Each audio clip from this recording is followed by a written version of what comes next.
नमस्कार, हमारा नाम है समरीन और आपने देखना शुरू कर दिया है खबर अनफिल्टर्ड। देखिए, आप अच्छी तरीके से जानते हैं कि बिहार में इन दिनों सैटेलाइट टाउनशिप की खूब चर्चा हो रही है और जब जब जुबान पर सैटेलाइट टाउनशिप का जिक्र आता है तब तब जेहन में कई सवाल आते हैं। तो आज इस वीडियो में हम आपको कोशिश करेंगे कि उन तमाम सवालों का जवाब दे दिया जाए। तो आज एक बार फिर से इस मुद्दे पर सीधी बातचीत करने के लिए हमारे साथ पटना हाई कोर्ट के जाने माने एडवोकेट देव प्रकाश जी हैं। सबसे पहले बहुत शुक्रिया बातचीत के लिए जी। सबसे पहले तो वकील साहब, हम चाहेंगे कि आसान भाषा में आप हमें समझाइए कि ये सैटेलाइट टाउनशिप योजना क्या है जिसकी चर्चा बहुत ज्यादा हो रही है।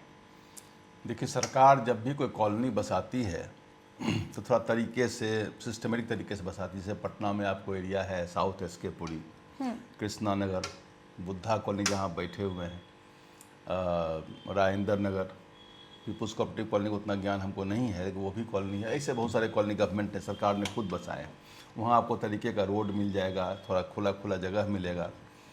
प्राइवेट जो डेवलपर लोगों ने बसाया है, चाहे वो यहाँ इन्होंने बसाया है उत्तरी से कृष्णापुरी में, और क्या नाम है, और बहुत मोहल्ला देखिएगा, सगुना मोड़ साहिब, गोदावरी साइड में बसाया, वो सब है फेजार्ड वे में है, इनहेबिटेबल कंडीशन में बनाया है। तो सरकार बहुत, हम लोग जब बाहर जाते थे उत्तर प्रदेश में और राज्यों में, लगता था कि यहाँ सरकार कितना अच्छा ढंग से बना रही है, बिहार में क्यों नहीं ऐसा होता है। बिहार में जो शुरू में हुआ पहले मुख्यमंत्री के राज में, उसके बाद से नई टाउनशिप बनाए कोई पर काम चला है। कम से कम नए मुख्यमंत्री ने इसको प्लान में रखा कि टाउनशिप बसाएंगे, सेटेलाइट टाउन बसाएंगे और प्लान तरीके से बसाएंगे। लेकिन अब थोड़ा कानून सब बदल गया है। यद्यपि जिस कानून की भी हम चर्चा कर रहे हैं उस कानून को इस सेटेलाइट टाउन से कोई मतलब नहीं है, कोई लेना देना नहीं है। अच्छा। लेकिन लोग इस बात को समझ रहे हैं कि ज़मीन हमारी जाएगी तो पैसा मिलेगा। बिल्कुल बिल्कुल ऐसी बात नहीं है। इसमें एक एक्ट बना था जब वो कांड हुआ था सिंगूर और नंदीग्राम वाला बंगाल, जिसमें ममता बनर्जी आगे बढ़ी और चीफ मिनिस्टर तक बन गई उसी से करके। तो टाटा नैनो वाला प्रोजेक्ट में, उस प्रोजेक्ट में ऐसा हुआ था, सरकार ने ज़मीन ली थी और वो कानून था 1894 वाली लैंड एक्विजिशन, जो ब्रिटिश कानून था। उसमें ज़मीन जाने पर थोड़ा मोड़ा पैसा मिलता था, कुछ एम्प्लॉयमेंट मिला, कुछ नहीं भी मिला।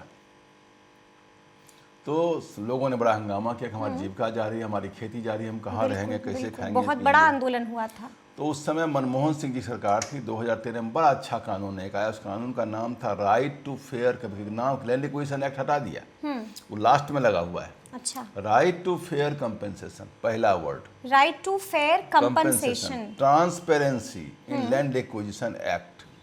सेटलमेंट भी इसमें पार्ट ला दिया कि सेटलमेंट भी करना पड़ेगा इसमें आपको। उसका नाम ही था RFCTLARR। तो वो एक्ट लाया गया और उस एक्ट में नियम बना दिया कि जो गांव की ज़मीन अगर आप लेते हैं, किसी की खेती वाली ज़मीन लेते हैं, तो दुगुना देना पड़ेगा पैसा। और दुगुना के साथ एक वर्ड लाया सोलेशियम। सोलेशियम का मतलब होता है जो ज़मीन से अटैचमेंट है, कि इमोशनल बंधन है, हमारा ज़मीन है, मेरा, मैं अपना ज़मीन नहीं दूंगा, मैं अपनी झांसी नहीं दूंगी। ज़मीन के प्रति बिहार के लोगों के प्रति बड़ा अटैचमेंट है। अब तो थोड़ा घटा है, नए बच्चे बेंगलोर पुणे अपना कर रहे हैं, उनको नहीं, लेकिन पुरानी जनरेशन के लोगों को अपनी मिट्टी, अपना घर से बड़ा कमजोरी है, होना भी चाहिए। तो लॉस ऑफ सोलेशियम के लिए 100% कंपेंसेशन था। मतलब जैसे अगर मान लीजिए किसी को रूरल एरिया का 2 गुना दाम मिला, तो 2 गुना प्लस 2 गुना मतलब 4 गुना दाम। अर्बन एरिया में 1 गुना था मार्केट वैल्यू का, उसमें सोलेशियम उसमें भी 100% है, तो 2 गुना वो भी हो गया। हाँ। रिसेटलमेंट ऑफ एम्प्लॉयमेंट, किसी का एम्प्लॉयमेंट अगर है, खेती बाड़ी थी, एम्प्लॉयमेंट था कि 3000 रुपया मिलेगा। किसी का घर टूट गया तो 550 स्क्वायर फीट का घर मिल जाएगा, बना करके मिलेगा, कि या उसके बदले 5 लाख रुपया मिल जाएगा वन टाइम सेटलमेंट पेमेंट का। और भी इस ढंग का कुछ अगर है कि किसी खेती जा रही है, उसमें मानी कोई किसी का चारा है, उसी से अनाज, ये जानवर पालता है, दूध देती है, दूध बेचता है, इस ढंग का कोई काम अगर है उसका, तो ऐसे लोगों के लिए कुछ था कि वन टाइम पेमेंट दिया जाए, या उनको एम्प्लॉयमेंट देने का भी कुछ उपाय किया गया था। ये सारी चीज़ें उसमें थी। लेकिन उसमें था कि लैंड शेयरिंग, अगर ज़मीन जो डेवलप होता है उसमें 20% ज़मीन कम से कम वापस किया जाएगा। ठीक है। ये उसमें किया जाएगा, या उसके बदले जो इक्वल एक्विजिशन कॉस्ट है वो उनको दिया जाएगा। ये सब सेकंड शेड्यूल में लिखा हुआ है लैंड एक्विजिशन एक्ट के। ये जो नया वाला जो बना किताब है, भी आपके हाँ, पास है, जो जी। 2013 वाला एक्ट में। अब आपका जो सेटेलाइट टाउन है उसको इस कानून से कोई नहीं, सबको बाईपास किया हुआ है इसमें। अच्छा। इसलिए बाईपास कर दिया गया। सरकार भाई इसमें खजाना पूरा पैसा खर्चा हो जाएगा। अब ये विन विन सिचुएशन है। ये लैंड पुलिंग मॉडल है। लैंड पुलिंग मॉडल, हाँ, लैंड ये पुलिंग। कौन सा मॉडल होता है? कि जमीन आपसे लेंगे, डेवलप करके देंगे। जैसे डेवलपर लोग क्या करता है, हाँ। जो अपार्टमेंट की ज़मीन लेते हैं बिहार में, तो कहते हैं आप हमको 10 कट्ठा ज़मीन दे दीजिए, 1 बीघा ज़मीन दे दीजिए, आपको हम इतना % बना करके आपको ज़मीन मालिक को हैंड ओवर कर देंगे, इतना % हम बेचेंगे, हमारा रहेगा। कुछ अगर अपना चलता रहता है इतना पार्किंग हम लेंगे, वो लेंगे। चूँकि अपार्टमेंट एक्ट तो बिहार में बन गया, लेकिन न सोसाइटी एक्ट बना है ढंग से, और न जो है सो बिल्ड का बहुत जगह झमेला। हर अपार्टमेंट की स्थिति बहुत नारकीय अभी भी है, क्योंकि बाकी जगह जो अपार्टमेंट है उसमें जो म्यूनसिपल एडमिनिस्ट्रेटर होते हैं उनका कुछ रोल रहता है, एक सिस्टम बना हुआ है। यहाँ वो सिस्टम नहीं है, जिस कारण वो अलग प्रॉब्लम है। लेकिन ये प्राइवेट डेवलपर जो मोहल्ला बना रहे हैं वो भी कहते हैं ज़मीन हमको आप दे दीजिए, इतना % हम डेवलप कर देंगे, इतना % आपका, इतना % मेरा, या बहुत जगह परचेज करके भी बनाते हैं। लेकिन वो प्राइवेट डेवलपर की कहानी बोलना भी बेकार है। वो तो एक लूट का अड्डा बना हुआ है। इतना तमाशा, इतने केस मुकदमा आते हैं हम लोगों के पास कि बेच लिया, पैसा नहीं दिया, पोजीशन नहीं दिया, बोला कुछ दिया कुछ, फिर जगह ज़मीन छोटा, जो मोहल्ला बसाया भी किसी काम का मोहल्ला नहीं, उसमें बेसिक कम्युनिटी का घोर अभाव रहता है। तो सरकार अगर बसाती है टाउनशिप तो ये बहुत अच्छा प्रपोजल है। कम से कम लोगों को वहाँ हैबिटेबल जगह मिल जाएगा। अब सरकार का इसमें जो प्रोजेक्ट है उसमें उन्होंने, सरकार ने कहा कि 11 टाउनशिप हम बसाएंगे, उसको सेटेलाइट टाउन कहते हैं। सेटेलाइट टाउन जैसे आपका नोएडा है, गुड़गांव है, हाँ। उधर नवी मुंबई है, हाँ। ये सब एरिया जो है ये सैटेलाइट टाउनशिप के अंडर आती है। उस शहर के बाहर एक छोटा सा एरिया डेवलप किया जाता है। उसको नया चाहिए, शहर पर भार भी घट जाए और लोग वहाँ जाएंगे। शहर से दूर होता है थोड़ा सा, वहाँ जाने की व्यवस्था करना पड़ेगा। मेट्रो रेल दीजिए, ट्रेन दीजिए, लोकल ट्रेन दीजिए, हाँ। ताकि लोग वहाँ से काम करने आ सकें। तो पाटलिपुत्रा में जो एरिया है वो 81,000 स्क्वायर फीट है, 81,000 एकर्स, सॉरी। तो वो पुनपुन फतवा बिहटा बेल्ट में बनाया जाएगा। ठीक है। ये 81,000 एकर्स गया में मगध के नाम से बनेगा, यहाँ पाटलिपुत्रा के नाम से बनेगा। गया में मगध के नाम से बनेगा। जो गया और बोध गया के बीच में एरिया है वो 22,200 एकड़ ज़मीन है।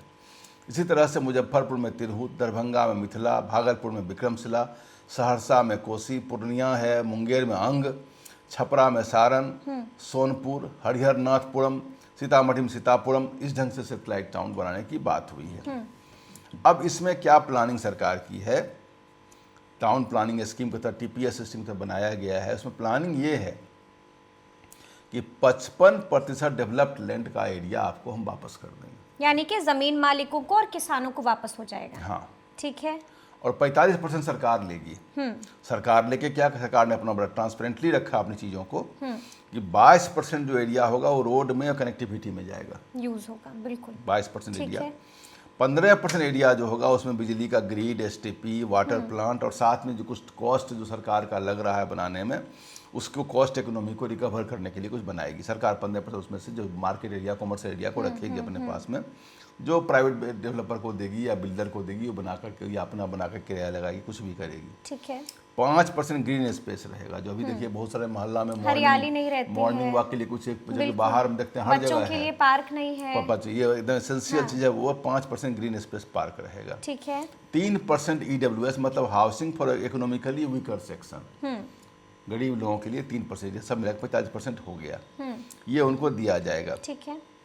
ऐसे लोग जो कहेंगे नहीं साहब हम इसमें पार्टिसिपेट नहीं करेंगे, हम बहुत जमीन सारे अपने ऐसे लोग मिलेंगे जो जमीन नहीं देंगे, हाँ, तो उनके पास क्या विकल्प उनको होगा? सरकार जो है डायरेक्ट मार्केट वैल्यू पर परचेज करेगी उनसे। और नहीं देना चाहे वकील साहब तब? देखिए सरकार का प्रोजेक्ट है, सरकार के प्रोजेक्ट में लैंड पूलिंग सिस्टम में उनको देना ही पड़ेगा। इसमें कंसेंट बहुत रिक्वायर्ड नहीं है, चूंकि अर्बन डेवलपमेंट डिपार्टमेंट कर रही है। वो ऑप्शन नहीं, DM साहब एक्वायर करेंगे UDA तरफ से। तो आपको दोनों ऑप्शन देंगे, या तो पैसा लीजिए या ज़मीन हमको दे दीजिए, फिर वापस ले लीजिए जितना ज़मीन। ये सिस्टम आएगा। अब वो नहीं देना चाहेंगे तो जाएंगे, लेकिन तब कानून क्या कहता है? कानून क्या विकल्प देता है वैसे लोगों के पहलू पर भी हम आते हैं बाद में। हाँ। लेकिन आपको बता दें गुजरात में और आंध्र प्रदेश में इस ढंग का मोहल्ला बसाया गया था। ठीक है। तो कानून और कोर्ट ने, सुप्रीम कोर्ट तक ने उसको इंडोर्स किया कि बनने दीजिए, होने दीजिए काम को। क्योंकि जमीन तो आसमान से आएगी, जमीन तो यहीं से आएगी। सरकार जो लोगों को 55% जमीन देगी वो TDR सर्टिफिकेट के रूप में देगी, मैं ट्रांसफर डेवलपमेंट राइट्स के रूप में देगी, वापस करेगी उनको जमीन, ताकि वो कल किसी डेवलपर को दें, बेचें या जो भी करें। अभी सरकार ने एक लगा दिया है रोक, रेस्ट्रिक्शन, जमीन की खरीद बिक्री पर रोक लगाई है, जिसके बाद विपक्ष काफी हमलावर हो गया। अभी तत्काल 31 मार्च 2027 तक है। उनका कहना है कि अभी तक आप बेचिएगा। सरकार का इसमें दो पहलू है। हाँ, ये समझना एक तो जब भी कोई टाउनशिप या कुछ भी आता है, जब भी रोड बनने लगता था नीतीश जी के राज में, तो वहाँ जमीन की बिक्री बढ़ जाती थी। हाँ। जो माफिया लोग हैं, जो पैसे वाले हैं, जिनके पास बहुत ढंग के पैसे आते हैं, वो सब जगह लेके छोड़ दिए, फिर उनको 4 गुना 5 गुना प्राइस पर बेच रहे हैं। सरकार ने बड़ा अच्छा ढंग से प्लानिंग किया कि किसी भी जमीन मालिक का जो मैंने 100 रुपये की जमीन है, कल 500 या 1000 रुपये दाम हो जाए, तो उसका बेनिफिट किसान को मिले, जमीन मालिक न कि बिचौलिया को मिल जाए। ये सही कदम है, उसको रोकने के लिए कि माफिया लोगों को नहीं कर। दूसरा है कि अगर जमीन बेच देंगे किसी के हाथ में, तो एक अनप्लान डेवलपमेंट फिर हो जाएगा। प्लान डेवलपमेंट की जमीन तो रहनी चाहिए ना। अगर मान लीजिए बेच दिए, किसी को दे दिए, तो कैसे डेवलपमेंट प्लान तरीके से होगा, जहाँ तक रास्ता बंद हो जाएगा। तो दो इसमें पर्पस है, ऑब्जेक्टिव इसमें दो है कि एक तो माफिया लोगों के हाथ, बिचौलिया लोगों के हाथ में उनका प्रॉफिट न जाए, दूसरा अनप्लान डेवलपमेंट को चेक करने के लिए किया गया है। और अभी ये 31 मार्च 2027 तक लागू किया गया, आगे बढ़ भी सकता है। सरकार काम है, टाइम लगता है, साउंड से भी एक दिन की चीज़ नहीं है। बिल्कुल। अब उसमें यह भी कहा गया कि जिन लोगों का एम्प्लॉयमेंट उसी जमीन से है, खेती बाड़ी है, सब्जी लगा के बेचते हैं, तो फिर उनके पास क्या ये रास्ता जब प्रोजेक्ट है? का काम चलेगा तो उनको एम्प्लॉयमेंट देने के लिए सरकार प्राथमिकता उनको देगी, उनको प्रोजेक्ट में दिया जाएगा। और ये पार्टनरशिप प्रोजेक्ट है, ये लैंड ओनर्स और गवर्नमेंट दोनों स्टेक होल्डर होंगे इसमें। अच्छा, इट इज ए पार्टनरशिप, यानी कि they will be partners to partners of one the another. Project. हाँ, पार्टनर Okay. प्रोजेक्ट बनेंगे। और एक बात जो हमें लग रही है दिक्कत, कि 55% तो आप वापस करिएगा। ठीक है। अब इक्विटेबल डिस्ट्रीब्यूशन कैसे होगा इसका? मान लीजिए किसी की जमीन जो अभी है वो रोड किनारे है, फ्रंटेज उसका इतना है, उसकी अभी मार्केट वैल्यू इतनी है, हाँ, कल को जमीन 55% कहीं और आप दे दीजिए। बिल्कुल बिल्कुल। यह भी कहा कि जहाँ जमीन लिए वहीं देंगे। हाँ हाँ कैसे वहाँ देंगे? होता वहाँ रोड बन जाए, हाँ, होता वहाँ इनका 15% एरिया आ जाए, बिल्कुल तो सारा जमीन कहीं और देंगे उनको, तो वो जमीन का इक्वल वैल्यू, इक्वल पोजीशन पर आप देंगे कि नहीं देंगे? नहीं देंगे तो लड़ेगा कि भाई हमारा तो इतना अच्छा पोजीशन पर था, आपने वो कहीं दे दिया। और बिहार है, यहाँ पैगाम भी चलेगा, यहाँ किसी का उनका सिस्टम, उनका फिर कर्मचारी लोग भी हैं, हाँ, हाँ, कर्मचारी लोग भी। तो यहाँ बिहार में तो जो इंतजामकार लोग हैं, हाँ, बहुत सारी बीमारी तो जमीन का उन्हीं से पैदा लेता है।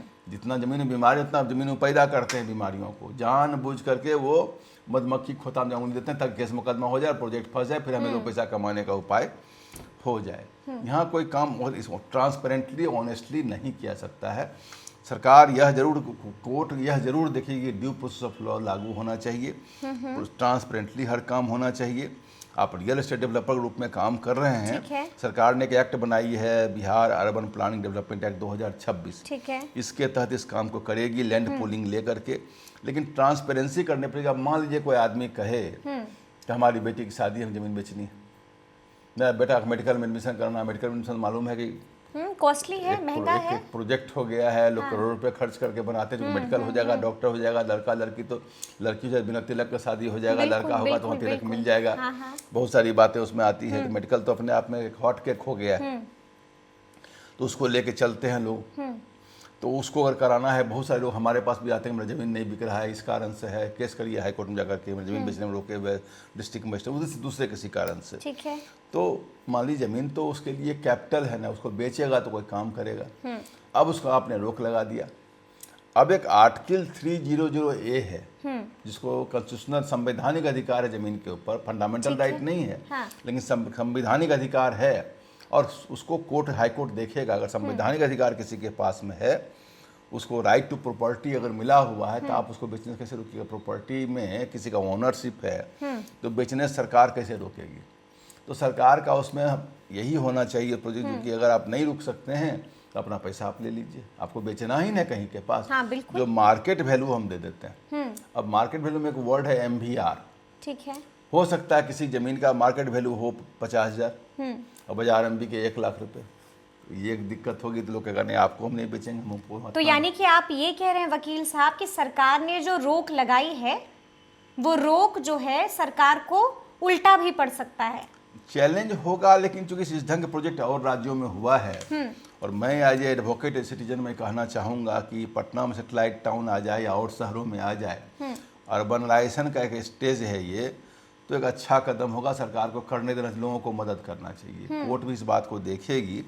ये एक अच्छा प्रोजेक्ट है, विन विन प्रोजेक्ट है। लेकिन जमीन जो मालिक एक शहरों पर जो भार पड़ा हुआ है, ओवर कंजेशन है, इवन कि आप पटना में चले जाइए, हमारा जो सिविल कोर्ट है पटना का, आप जाएंगे दिन में तो आप जा नहीं सकते, वहाँ वो स्कूल है, उसी समय स्कूल का बस खुलता है। और उस हालत में ये है कि कई बार हम लोग गए हैं तो फंस गए हैं, कोर्ट पहुंच नहीं पाते हैं, जस्टिस लोग जाते हैं फंस जाते हैं। और ये वही हालत है, बेगूसराय में वही हालत है, गया में वही हाल है।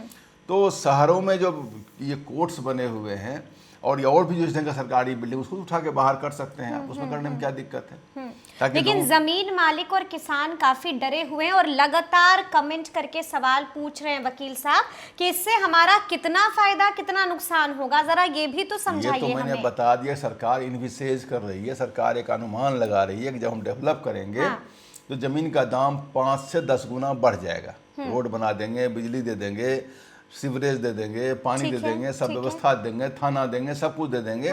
जब नेचुरल है कि बढ़ेगा। लेकिन एक बात यहाँ पर आपको हम लगा देते हैं, ये कौशन कौशन ये लगा देते हैं कि हम शुरू में जब नोएडा बना था या शुरू में नवी मुंबई बना था या इस ढंग के और भी जो शहर मोहल्ला बने हैं, शुरू में प्राइस बहुत कम रहता है। हाँ। जिन लोगों के पास रिटेंटिविटी नहीं है, जो रिटेन नहीं कर पाएंगे, वो तो शुरू में ही बेच लेंगे अपने। बिल्कुल। उनको तो कौड़ी का भाव मिलेगा, उनको हो सकता है 1% मिले, 2% मिले, जमीन का ना भी मिले, यानी कि उनका नुकसान हो सकता है। जो 10-15 साल 20 साल रुक सकते हैं, हाँ, उनको बेनिफिट मिलेगा, उनका फायदा होगा। पटना के गोला रोड में हमें भी याद है कि 20,000 से लेकर के 50,000 तक में जमीन बिकता था कट्ठा। आज करोड़ 2 करोड़ रुपए कट्ठा बिक रहा है। बिल्कुल। वो फायदा किसको मिल रहा है? जो सेकेंडरी बायर्स है उनको मिल रहा है, ओरिजिनल जमीन मालिक को कुछ नहीं मिला। वही हालत यहाँ होने का भी चांस है। जो भूखे नंगे लोग होंगे वो जाएंगे और कहेंगे भाई हमको जल्दी से, जितना सरकार बनाया हमको जल्दी बेचो, झटपट करो, और लोग खरीद लेंगे और माफिया लोग तैयार बैठे रहेंगे। कोई भी बाजार खुलेगा तो ये जो माफिया लोग हैं वो जाके वहाँ कुछ न कुछ उपाय करेंगे। माफिया लोग मामूली लोग नहीं है, सरकार के इर्द गिर्द भी यही लोग घूमते फिरते नजर आएंगे आपको। जिन लोगों को आप देखिएगा यही इर्द गिर्द लोग हैं, इनको कंटेन करना, इन्हें की बिहार में ऑल ओवर इंडिया आप चल जाइए, बेंगलोर चल जाइए, हैदराबाद चल जाइए, दिल्ली, सब जगह ये लोग पड़े हुए हैं। ये इतने ताकतवर हैं पैसा वाले लोग यहाँ पर कि वो वहाँ पर ग्रहण कर लेते हैं। तो उसको अभी तो यानी कि ताक लगाकर बैठे उसमें तो सरकार को जब टाउनशिप बनेगी तो प्राइस फिक्स अप कर देना पड़ेगा, इससे कम प्राइस में नहीं ट्रांसफर होगा। बिल्कुल। भले थोड़ा सा उनको दिक्कत होगी लोगों को, लेकिन सरकार अगर प्रोटेक्ट करने के बैठी हुई है, कानून के राज लेके बात कर रही है, तो सरकार कह रही है कि भाई आपको आप भाई किसी जो रैयत है, जो ओनर, उसके बेनिफिट के लिए बन रहा है और शहर का भार कम करने के लिए बन रहा है, एक प्लान डेवलपमेंट करने के लिए बन रहा है। ये अगर हो जाए प्रोजेक्ट तो रियली बिहार का बड़ा भला होगा, बहुत एम्प्लॉयमेंट आएगा, बहुत विकास आएगा।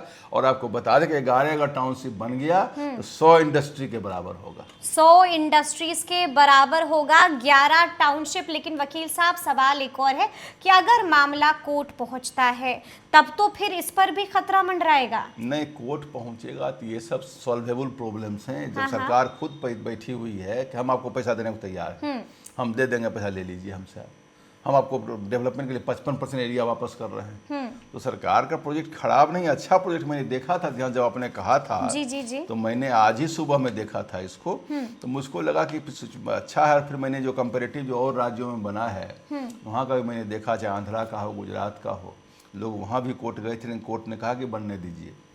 तो कोर्ट समाज से अलग नहीं है। कोर्ट भी देख रही है समाज में कितना भार है, कि मोहल्ला एकदम ओवर कंजेस्टेड है। प्राइवेट डेवलपर्स के लिए हेड हो जा रहा है, वो जहाँ भी जा रहे हैं अपना कुछ चला रहे हैं, क्या बना रहे हैं, क्या बेच रहे हैं, कैसे क्या कर रहे हैं, सबको पता है क्या हो रहा है पटना में। तो इस चीज़ को चेक अगर लग जाए, बल्कि साथ साथ यह भी अगर हो जाता कि प्राइवेट डेवलपर्स अपार्टमेंट पर भी जो है उस पर थोड़ा सा कानून सख्ती से बना दिया जाए कि हैबिटेबल हो जाए ये सब जगह। बिल्कुल। नहीं तो अपार्टमेंट हालत है कि वो लिफ्ट खराब हो जाएगा तो साल भर पड़ा हुआ रहता है, फिर बूढ़ा बुजुर्ग चल रहे हैं, कैसे चलते हैं उसके ऊपर, कोई इनह्यूमन कंडीशंस में लोग जी रहा है उसमें। तो इस स्थिति में कम से कम है कि सरकार कुछ नियम कानून बना दे, और बिना नियम कानून के लोग मानेगा भी नहीं। तो ये नुकसानदायक होगा कि फायदेमंद साबित होगा, ये अंतिम सवाल है मेरा ये आपसे। विन विन सिचुएशन है, बहुत विन विन फायदेमंद। जी सिचुएशन। जी, ये बिहार के लिए तस्वीर ये बदल देगा बिहार बिल्कुल की। बदल देगा तस्वीर, बल्कि 11 क्या 25 सैटेलाइट टाउन आ जाए तो और अच्छा रहेगा। 11 क्या 25 सैटेलाइट हर टाउनशिप जिला आ में जाए हर जिला में आ जाए तो अच्छा अच्छा है। रहेगा। 38 जिला में ही आ जाए तो अच्छा रहेगा। तो सुना आपने क्या कुछ बताया है वकील साहब ने, तफसील के साथ हम लोगों ने आपको समझा दिया है कि आखिर सैटेलाइट टाउनशिप योजना है क्या। तो फिर ये पूरी बातचीत और ये पूरा वीडियो आपको कैसा लगा है, कमेंट करके हमें ज़रूर बताइएगा। तो ऐसे तमाम अपडेट्स के लिए बिल्कुल ऐसे ही हमारे साथ बने रहिएगा और देखते रहिएगा खबर अनफिल्टर्ड। बहुत शुक्रिया आपका।